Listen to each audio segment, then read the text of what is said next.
его авторской Моно, куда больше слушайте? А в конечном-то итоге это же их вина, того, что происходит.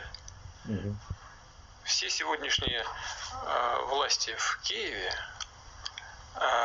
источником своего происхождения имеют государственный переворот. Это источник сегодняшней власти на Украине. Первое. Второе.